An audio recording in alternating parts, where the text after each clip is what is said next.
بسم اللہ الرحمن الرحیم۔ رزق کی بارش۔ ایک صحابی خدمت اقدس میں حاضر ہوئے اور عرض کی، یا رسول اللہ صلی اللہ علیہ وآلہ وسلم، دنیا نے مجھ سے پیٹھ پھیر لی۔ فرمایا، کیا وہ تسبیح تمہیں یاد نہیں جو تسبیح ہے ملائکہ کی اور جس کی برکت سے روزی دی جاتی ہے؟ خلق دنیا آئے گی تیرے پاس ذلیل و خوار ہو کر، طلوع فجر کے ساتھ 100 بار کہا کرو، سبحان اللہ و بحمدہ، سبحان اللہ العظیم و بحمدہ، استغفر اللہ۔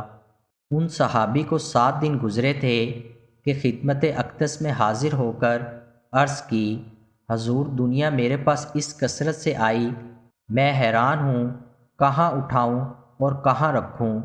سبحان اللہ۔ اس عمل کو خود بھی کریں اور صدقہ جاریہ کے طور پر دوسروں کے ساتھ بھی لازمی شیئر کریں۔ قارئین سے گزارش ہے کہ ہمارا چینل ضرور سبسکرائب کریں اور گھنٹی کے بٹن کو دبانا مت بھولیں تاکہ ہر نئی آنے والی ویڈیو آپ تک بر وقت پہنچتی رہے۔